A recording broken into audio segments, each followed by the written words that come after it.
Frauke Liebs was born on February 21st of 1985, and she grew up in Lübeck, Germany.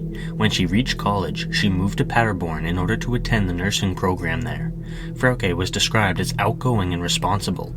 At 21 years old, she shared an apartment with her ex-boyfriend, Chris, who was now her best friend. On June 20th of 2006, Germany and most of Europe was buzzing about the World Cup, and Frauke wanted to soak in some of that culture for herself.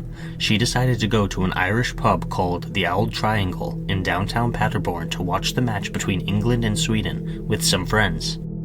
Early on in the evening, she was texting a guy named Niels, whom she had met through mutual friends, but her phone battery died, so she had to borrow a friend's battery. She gave it back before leaving the pub at around 11 p.m. She planned on walking home, which was only 1.5 kilometers away, because she only had €5 on her person. At 12:49 a.m., Chris received a text from Frauke's phone saying, "I'm coming home late, don't worry." The strange thing was that the text had been sent from a town called Nieheim, which was about 35 kilometers northeast of Paderborn. Frauke had clearly not walked straight home. Things only got worse when she failed to show up for class the next day, and her mom reported her missing. Over the course of the next week, Frauke placed 5 calls to Chris and her family, each one being less than a minute. They were sent from various industrial areas in Paderborn, and Frauke would say, "I'll be home soon," before hanging up.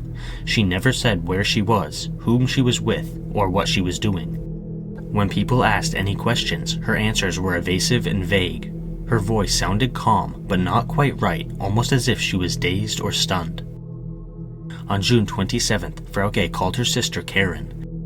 Karen asked if she was being held captive, and Frauke whispered yes, before yelling no.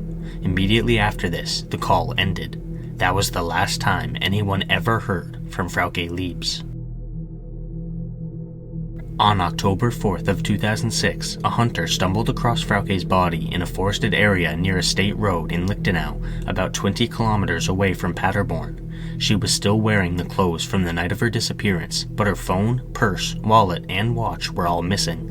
Her body was too decomposed to determine the time or cause of death, and there were no signs of gunshot wounds, blunt force trauma, strangulation, or poisoning. To this day, it remains a total mystery how Frauke was murdered. The police believed that she was kidnapped right after leaving the pub and then held captive in Nieheim. According to this hypothesis, the phone calls from Paderborn were a diversion to throw the police off the scent.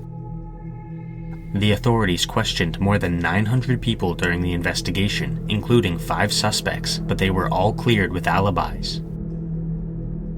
Law enforcement investigated the possibility that Frauke was murdered by a couple who lived in Höxter and used Lonely Hearts advertisements to lure in their victims and kill them, but they found no evidence linking the couple to Frauke. They also never found any motive for the slaying. Despite a massive amount of media attention, no credible tips were ever given to the police. The creepiest element of this case is the phone calls and texting. Why would Frauke's kidnapper allow her to communicate with her friends and family? Did they drug her or possibly threaten her? Did the perpetrator know her personally, or was it a random stranger? None of these questions have ever been conclusively answered, and Frauke's murder remains a chilling mystery to this day.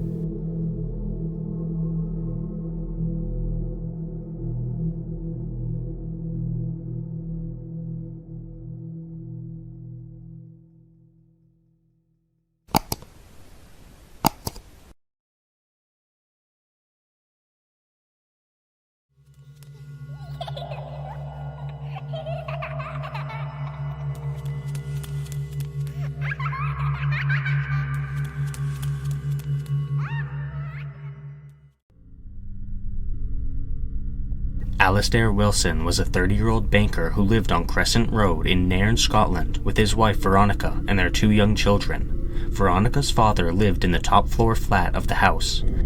Alistair was the business manager at the local Bank of Scotland branch. On November 28th of 2004, Alistair and Veronica were bathing their kids and getting ready to read them a bedtime story when their doorbell rang. Veronica opened the door and found a stocky man between the ages of 20 and 40 who was wearing a baseball cap. The man asked to speak with Mr. Wilson, and Veronica retreated into the house, sending her husband to the front door. When Alistair approached the man, he handed Alistair a blue envelope with the word Paul written on it.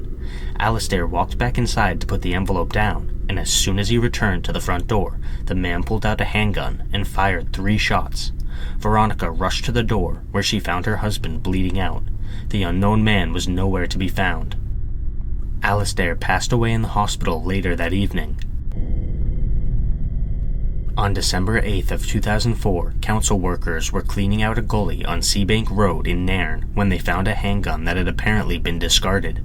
The weapon turned out to be the same gun that Alistair's killer had used.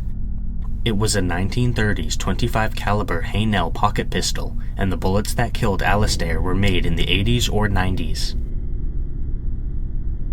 In October of 2020, The Guardian reported that Alistair's son, Andrew, was appealing for information about his father's murder.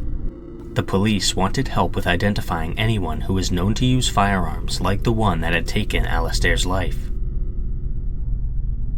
In April of 2022, the police announced that Alistair's involvement in a local planning dispute over a decking at the Havelock Hotel across the street from his house was a likely motive for the murder. They said the owner of the hotel wasn't a suspect, but one of his customers or the builders were much more likely. In 2023, the police announced that they believed 2 people had been involved in the shooting, and one of them was a local man they had identified. This man was spending time in prison for unrelated drug charges. It doesn't seem like anything more has come of this. Alistair Wilson's murder remains unsolved to this day, and it makes you question humanity. Who could be so cold-hearted that they would shoot a man on his own front doorstep with his wife and children inside the house? Hopefully the perpetrator will be caught and brought to justice.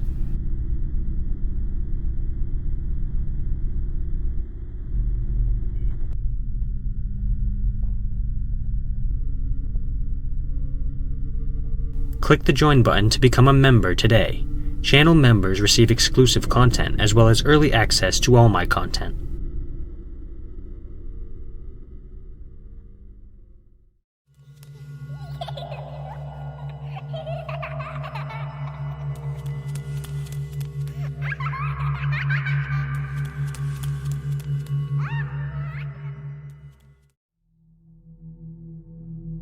Lars Mittank was born on February 9th of 1986 in Berlin, Germany. He grew up in Itzehoe and lived there his entire life. He worked at a power plant and was fairly social, with a good friend group and a girlfriend.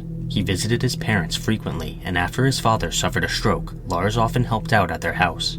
Everyone who knew him said that he was a normal, down-to-earth guy. On June 30th of 2014, 28-year-old Lars traveled to Varna, Bulgaria, on holiday with 5 of his friends. They stayed at the Golden Sands, a popular seaside resort just outside the city. One of Lars's friends stated that they mainly relaxed on the beach, played football, and went clubbing. It was a normal and rejuvenating vacation, and Lars was in a good mood. His friends did not notice any unusual behavior during the trip. However, this changed at the very end of the vacation. On July 6th, the day before they were supposed to leave, Lars and his friends were at a bar when Lars got into a disagreement about football with a group of German nationals. Lars was a fan of SV Werder Bremen, and the others were fans of FC Bayern Munich.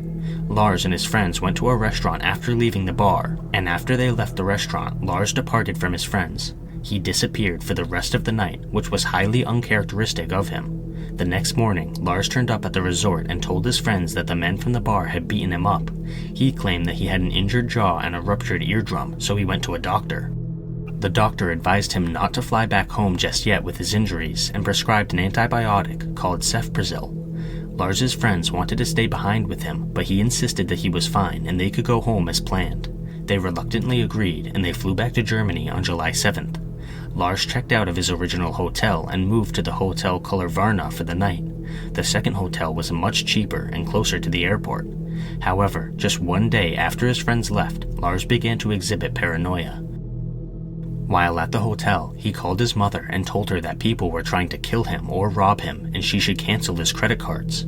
The hotel security cameras captured Lars pacing up and down the halls, furtively looking out the windows and hiding in an elevator. At 1 a.m., he left the hotel but then returned an hour later. Nobody knows what he did in that short span of time. Later that morning, he called his mother again and told her that people were chasing him and getting closer. The last time anyone saw Lars was later that day, on July 8th, the day he was planning on flying home. He texted his mother that he had arrived at the Varna airport, and then he went to consult with the airport doctor, who described his behavior as nervous and erratic. According to the doctor, he told Lars that he was in good condition to fly home, but Lars wouldn't leave his office. He expressed doubt about the medication he had been prescribed. At that point, a construction worker entered the office. The airport was undergoing renovations at the time, so this wasn't out of the ordinary in any way. However, Lars started trembling and suddenly yelled, "I don't want to die here. I have to get out of here." He ran out of the office, leaving all of his luggage behind, including his wallet, phone, and passport. Airport security cameras captured him running away from the terminal. Once he got outside, the footage shows him jogging away from the airport, climbing a fence, running into a meadow, and finally sprinting off camera in the direction of the nearby forest. That was the last time anyone ever saw Lars Mittank. Many people, including Lars's mother and numerous doctors, have suggested that the paranoia could have been caused by the cefprozil he was prescribed. The medication has been known to have psychotic side effects, including hallucinations and paranoia. However, the airport doctor reported that Lars had not been taking the medicine, and he hadn't even filled out the prescription. The doctor was extremely confused by the whole ordeal. Lars's mother stated that he never had any issues with mental illness, but other people have suggested that he could have had a mental illness that simply went undiagnosed. Besides the mental breakdown, it is also unknown what happened to Lars after he ran away from the airport. Lars's mother hired a private investigator named Andreas to find her son. Andreas checked hospital records, but Lars was nowhere to be found. He had some experience with hunting, fishing, and trapping, but it is not likely that he could have survived for long in the wild. About a year after Lars's disappearance, a Bulgarian truck driver thought he saw the missing man in Varna. This account was never confirmed. In 2019, a German truck driver gave a ride to a hitchhiker from Dresden to Schildau, and he said that the hitchhiker bore a strong resemblance to Lars. According to the truck driver, the hitchhiker's eyes looked tired and his cheekbones were very prominent. Nevertheless, the bizarre disappearance of Lars Mittank remains a mystery to this day. Hopefully we'll find out the truth before long, but until then we have to wonder what happened to Lars that caused him so much paranoia and what happened after his disappearance.